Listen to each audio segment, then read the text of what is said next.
Tell me about this new lure. That is a Mike's Tackle Box bait. Yellowhead Blue Stardine. See how it's got black stars down the side? It's got a nice pink belly, a blue color pattern with black stars down the side, and that yellow head is what Mike requested. And these are now also available at hooktocook.shop. Thanks, Vince. So that's what we're gonna be throwing today. We're gonna be throwing the Mike's Tackle Box custom color, see if we can't catch some perch. But today, the main focus is a dialogue between Vince and I about the transition from summer to fall in terms of barred surf perch fishing. Yeah, barred surf perch. What do they do? What's the difference between summer and fall? Yeah, exactly, and how the different seasons differ.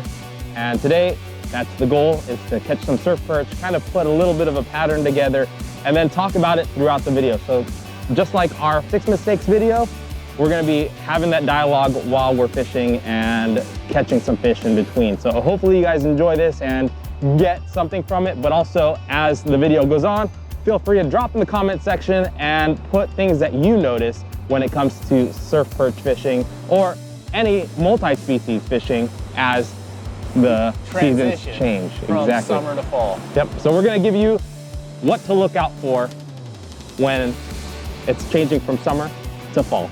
I'm looking forward to learning something today. Yeah, cool, man. Let's go get them. It is currently peak low tide, which means we get to fish all this incoming tide, and the structure will continue to develop as we fish, which is a good thing. Wind should stay down for us, but even as the wind comes up to that 7 mile an hour later, we're throwing a 3/4 ounce bait, so we should be able to slice through. And we currently are looking at a 371 wave power, so it might push us back a little bit today, but it won't be too dramatic. There is some seaweed in the water, and those basically are the conditions that we're fishing today. I have a new rod today. This is the Okuma SST. It's a medium weight, 9 foot. It's a moderate action. It's rated for 3/8 of an ounce up to 1 ounce. It says 8-pound to 17-pound line. I'm really excited to give it a try. You guys know I've been stuck on those North Coast rods for ages. I'm really familiar with those. I decided I wanted something with a little more bend to it for these sandy beaches. It helps to hold the perch on so they don't shake off so easy.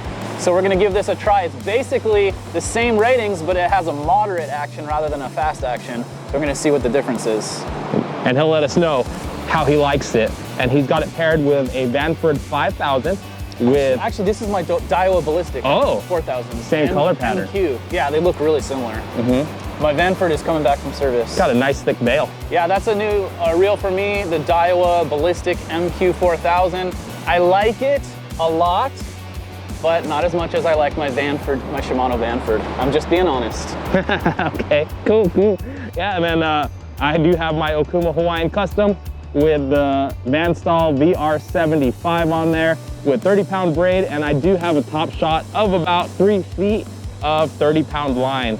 So that's usually what helps me get by. And then also the reason for the leader is so that if my treble hooks come up, snag it, usually you're able to just shake it just like that, comes right off, makes it really easy. So that's the gear that we're using today. Awesome. We forgot to say that at the end of this video, Vince has an announcement to make.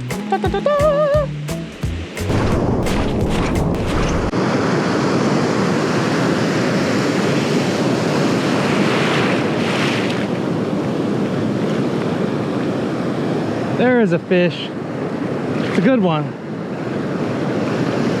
Maybe. We've been fishing probably 30 minutes or so, and this is the first bite, first connect, so of course it's gonna feel good.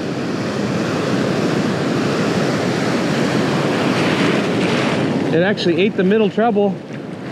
Not the giants we're looking for, but that's probably your average 12-incher right there. Nice pan fry size.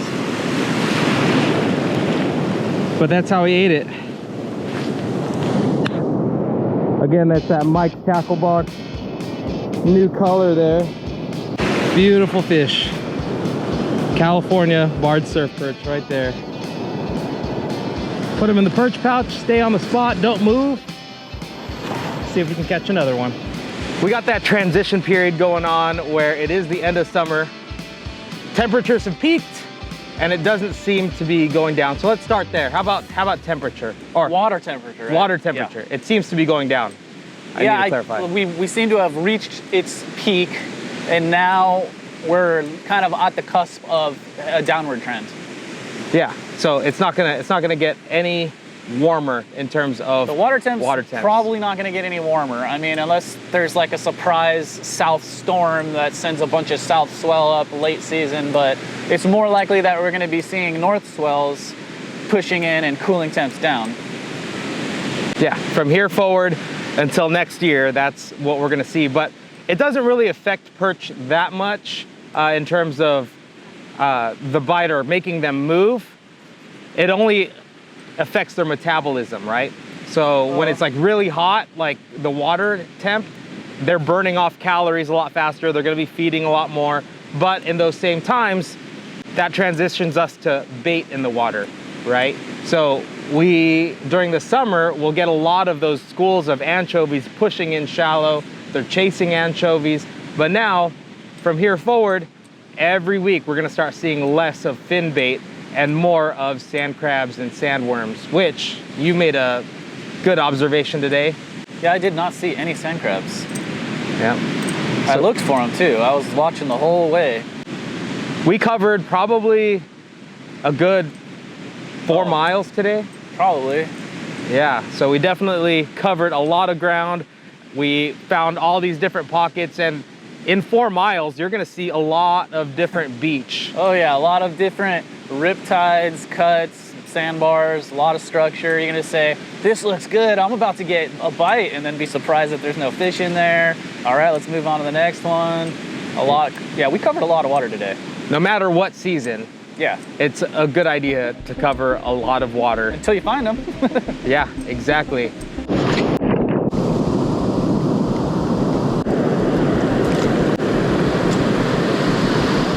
I just hooked myself.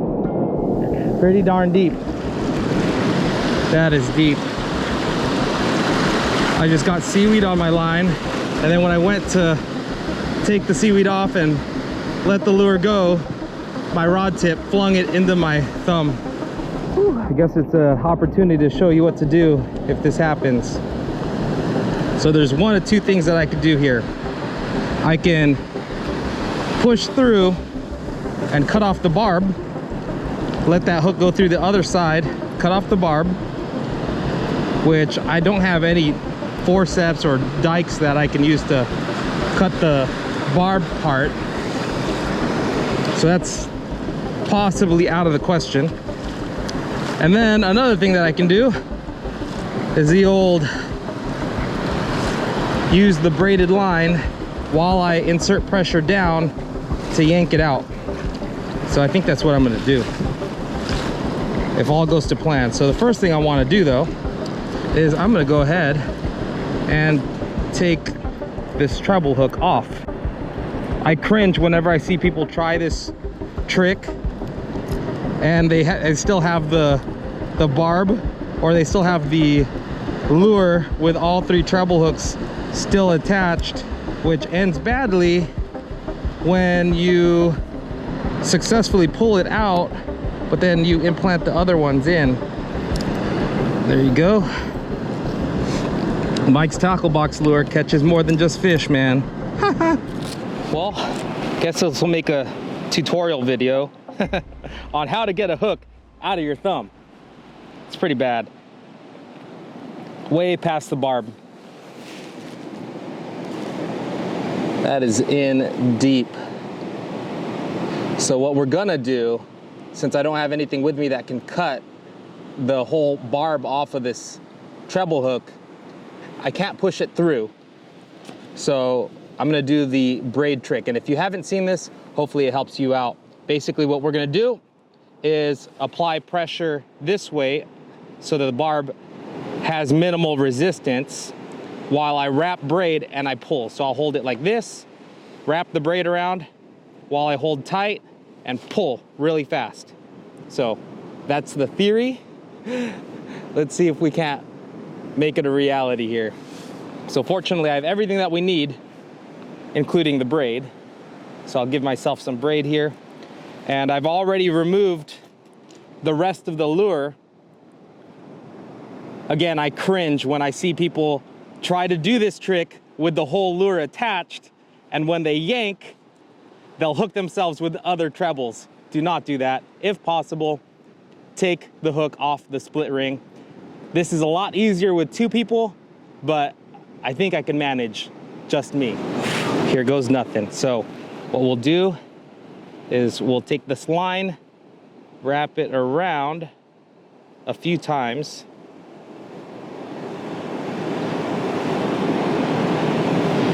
Just like that, until it rests right in the middle there. 1, 2, 3. Got it.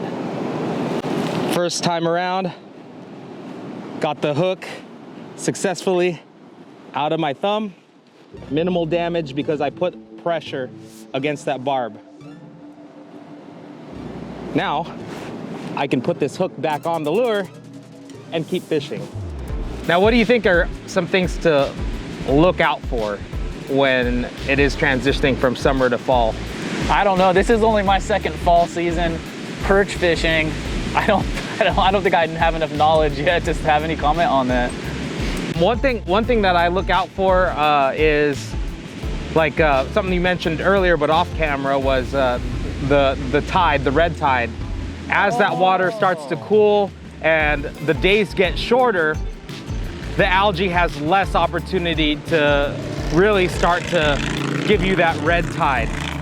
So we did see some patches of it today, but we found some really nice patches of blue water like we have behind us. We ended the day fishing not too far from here, so we ended up seeing a few more fish towards the end of the day, and it's currently almost high tide right now. Hey, I did notice that we were getting more bites in clear water and less bites in red water. Yeah. Do you think it has to do with the color of our baits at all, or? I don't know. I don't know if it's the water that they don't like to be in, or if they can't see our baits in that water. I don't know. That's possibly both, you know? But like, I'm starting to get the opinion that if I see red water, maybe I should keep walking and look for the clear water. I'm gonna have to keep fishing that red water and clear water and keep getting observations before I really make a decision on that. Sure. If you guys at home have a definitive answer, please leave a comment. Yeah, absolutely. And I feel like sometimes the whole beach is dirty, or and red, murky, or muddy, or red. Oh yeah. And it doesn't make it impossible to catch surf perch. We did do a tournament a few years back, and everywhere was the whole red county tide. was red. Yeah, and exactly. Some nice fish came but up. we still saw some 16-inch barred surf perch get caught, which leads me to believe that it's maybe a different color presentation or a different presentation altogether, or a more natural bait. One of the guys that was fishing that tournament, a sand crab hit his foot. It was a soft shell sand crab. He picked it up, put it on a hook, threw it out there, and got the biggest fish of the whole tournament. So fish that red tide if that's all you have, but Vince is definitely right. If you can find clearer water, especially for the baits that we use, the jerk baits specifically, those are moving baits, and if they can't see it, then your odds of getting hit are very, very small. Yeah.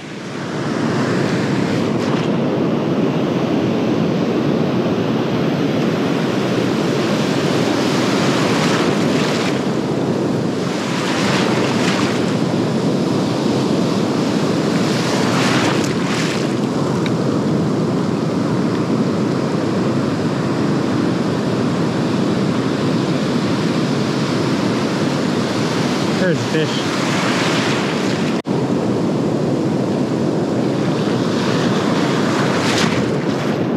Decent one on the Carolina rig.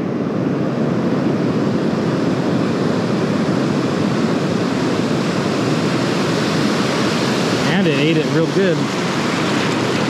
Cool.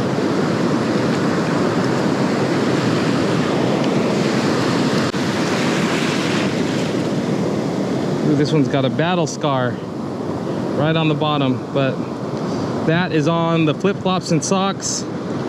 Fat motor oil with the red tail.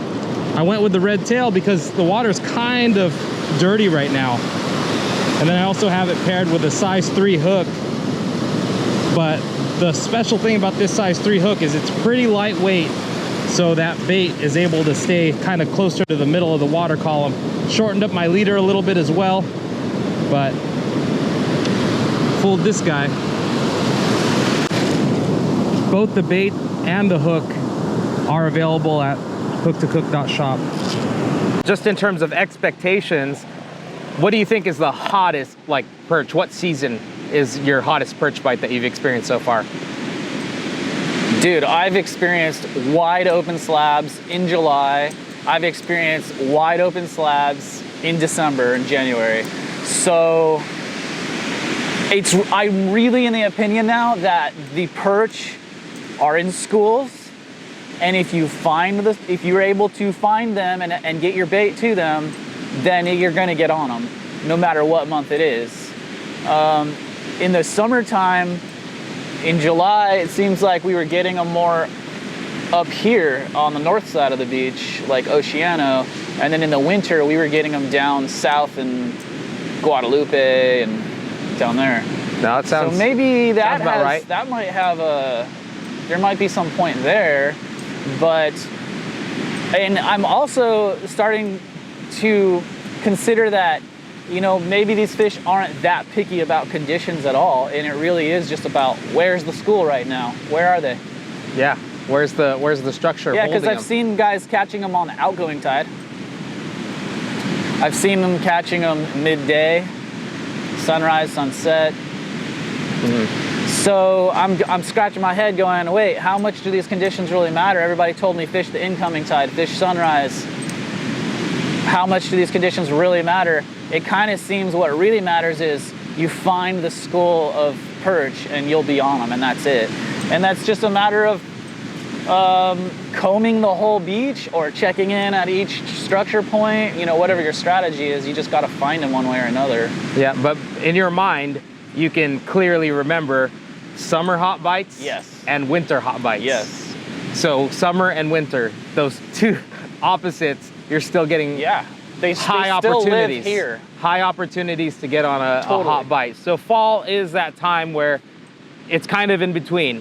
You're not expecting massive numbers, big quality fish.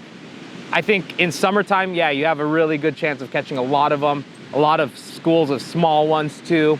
And then also, like I mentioned, when I caught the biggest fish today, I mentioned that you're gonna find them a lot less pregnant. The peak of pregnant perch season is probably around early summer, and then throughout summer, you'll still find them pregnant. End of spring, you'll start seeing little babies. If you keep fish and you clean them, you're gonna find undeveloped little babies inside their stomachs. So that's another thing that you have to look forward to in the fall. And that's basically what we're covering, is what to expect if you're fall fishing for barred surf perch.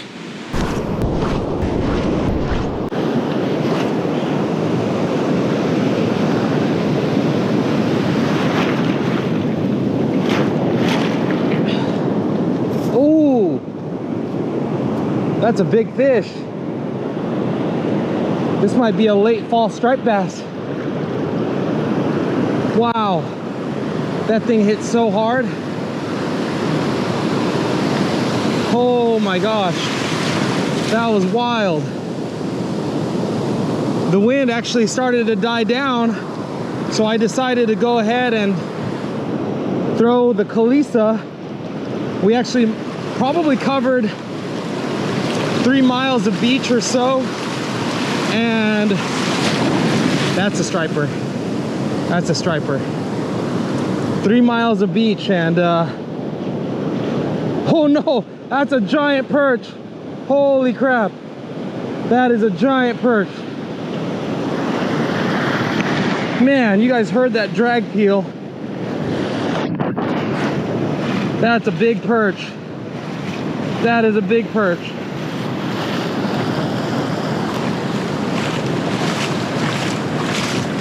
Big perch. Big perch. Big perch. Big perch. Woo! So one thing that we're gonna talk about, oh my gosh, that's a giant. Holy crap. I think this is personal best. I think this is personal best. This is PB territory right here. Oh my gosh. Holy crap. Holy crap. I thought it was a striper. Look at that thing. That is long. Holy crap. All right, I learned my lesson. That is a big one.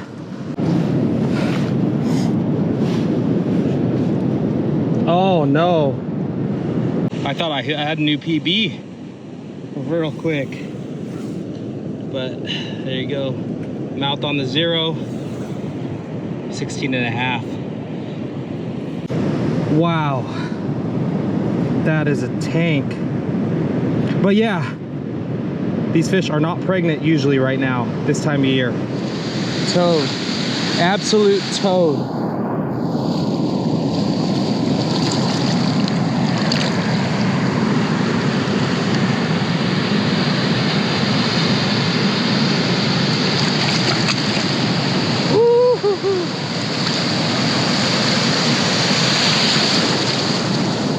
So if you guys don't know, there is a tournament coming up and I want to catch that guy again when it's tournament time.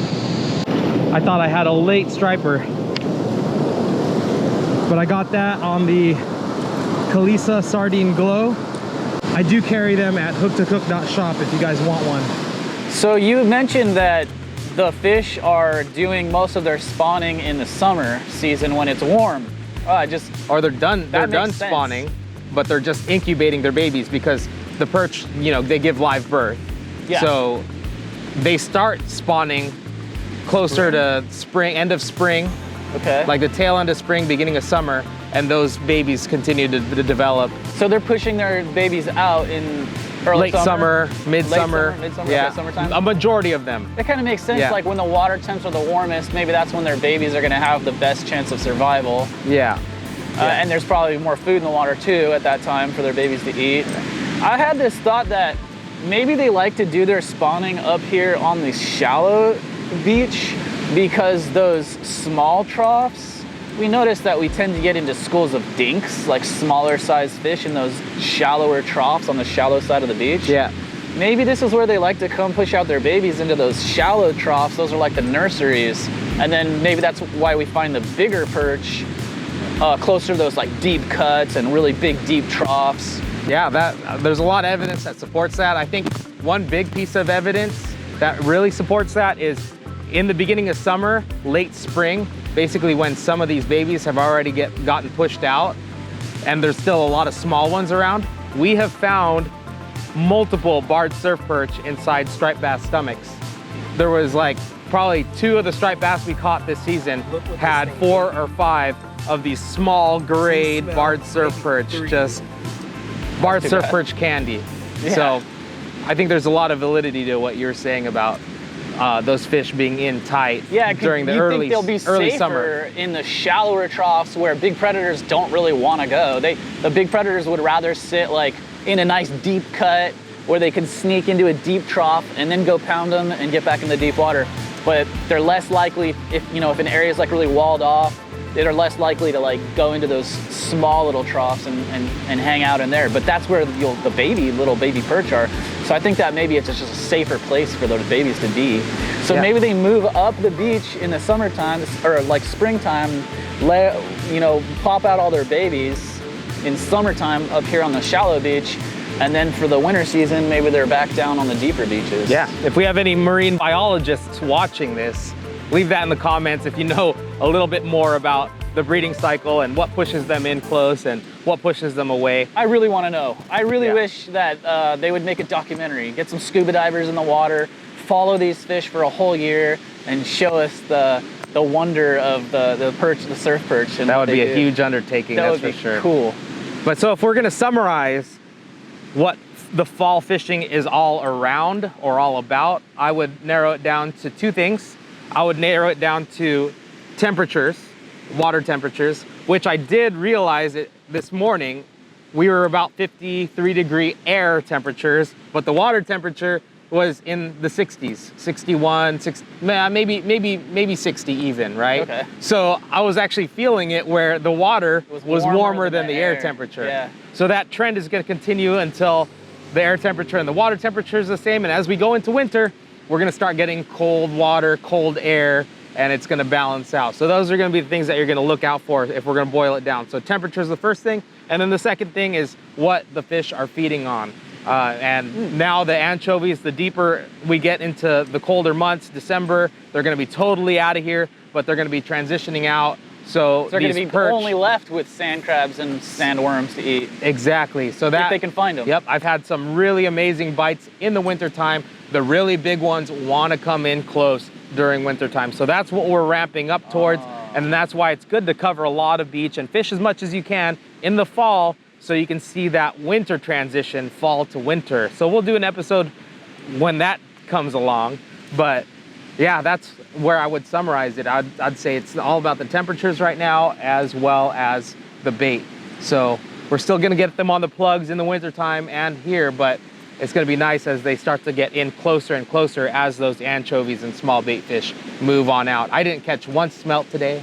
No jack smelt. They disappeared. No jack smelt, exactly. And the stripers have been gone for a little while now. So summer, that's what you're gonna see. And then that's the striper are a whole other story. Yeah, right now they're starting to changing. move up. They're starting to move up into the fresh water.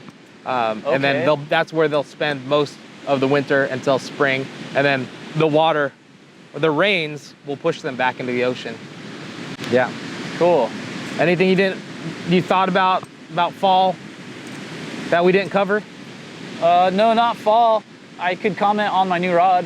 Oh, yeah. Yeah, I like the Okuma SST a lot. It kind of just reminds me of my Daiwa North Coast medium weight, but the rod tip bends a lot better. It's got a more moderate action. So it's exactly what I was looking for.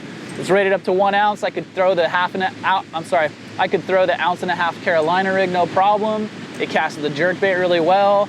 My only comment is, with the 1.5 ounce weight and that soft rod tip, I could not feel the bites. I was getting bites and my grubs were getting pulled down over and over, and I didn't even know that I got a bite. Not as sensitive. Yeah, I wasn't feeling anything at all. Yeah. So I'm gonna have to just get more experience with that rod and just get more familiar with it, I think. Yeah.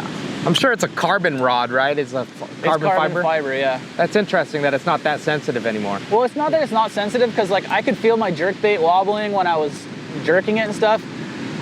When I was using the Carolina rig, I was whipping it way out there, I did not feel the fish bite at all. I had no idea I got a bite until I brought it in and saw that my grub was all pulled down. Interesting. Yeah. Huh. And you're using braid, using mono. I think on the leader. 1.5 ounce is so heavy, it dampens that the might sensitivity. Be it. That could be it. So I got some 3/4 ounce egg weights. I want to experiment with lighter weight and see if maybe I can feel the bites better. Yeah, but with this current, I think 1.5 was adequate and perfect. But do you think it's because you shoulder your rod? No. You don't like keep it lifted? No, because I was trying everything. Okay. I was trying directly in front of me with a rod at a 45. I was trying sideways. I was trying everything. And I just need to get more experience with that rod before I can really critique it properly. I'm just pointing out that I was not feeling the bites with the Carolina rig. The SST is legit. I think I might get one too. Yeah. And then last but not least, we have got our Battlestar 5-inch rib baits are now shipping. We got 6 colors. We made these for halibut fishing. You know, I always fish the Kitech 4.8-inch fats, and the thing that I didn't like about them was that the tails get ripped off really quickly and easy. It's almost as soon as a halibut bites it, they shake their head, the tail rips off because it's so skinny. Also, the hook tip would pop up out of the groove and then get seaweed, so it was never really fully weedless. So what I was doing was kind of a jimmy rig. I was burying the hook tip in the ribs along the side of the grooves, and then it was kind of twisted sideways. But it worked well enough. I caught a lot of fish that way, but I always said to myself, I want a rib bait with the ribs in the groove so I can keep the hook tip dead center right where it belongs, tucked in, So now I can just bury the hook tip under like 2 of these ribs. It's super weedless and it's really awesome. They perform really good. It's awesome. You already caught one on it, huh? Yeah, I already caught a 27-inch halibut my second day out fishing with the first bait I ever threaded up and started casting with. Yeah. It's got a bulge in the tail so the tails don't tear off as easy. It's a little bit slimmer profile, which is nice, just saves a little bit of that hook gap for the fish. They're a little firmer than the Kitex, so they're a little more durable, but they're not hard by any means. Yeah, they're gonna perform with the XLS weighted swim bait hook. This is the way to go. They're made for that hook. So yeah, get a pack of XLS hooks, put on one of those 5-inch rib baits, and just drag it really slowly along the bottom and cover a lot of water. And good luck out there. I wanna see those halibut. If the water's dirty during striped bass season, this is the way to go. Just put on that weedless swim bait and you can keep fishing right through the dirty water. You're gonna be, if you have not experienced Texas rig swim bait fishing on heavy structured beaches, then go out there and experience it and see what it's all about. You can chuck these things straight into kelp, straight into rocks. They're I'll tell you what, come June, July, we're gonna see a lot of white sea bass caught on those. No doubt. That's for sure. So if you guys remember that episode that we did a few episodes back where we showed the XLS swim bait hook with catching halibut, a bunch of them. We caught a lot of halibut together. Yeah, we did great that day. But we were talking about this and we were using the Kitex, but now they're finally here. So we'll leave a link below where you guys can pick some of those up. I needed these swim baits, man. Now we got the hook and the swim bait. It's the only reason they exist. I'm out there trying to solve my own problems. And when I find something that works better, I create it so I have it, and then I share it with you. It's gonna do awesome. It's gonna kill. Yeah, it's gonna destroy. Amazing. I'm so excited to see what the 5-inch rib baits with the XLS do over the next 12 months. Yeah. Stay on the lookout for that, guys. Yeah, guys. Well, and if you enjoyed this episode, please drop a like. It really helps out. We put in some work to put these videos together, and if you guys want to see the episode that we did where we caught all those halibut on the XLS hook, not on those swim baits, but we wish you had those swim baits. I'm gonna leave a link right here for that. And if you guys want to see 6 mistakes that new surf anglers make that we did a few months back, I'll leave that video right here. But Vince, thanks, man. Thank you, man. It's always fun and it's always educational. Thank you, bro. We'll catch you guys on the next one.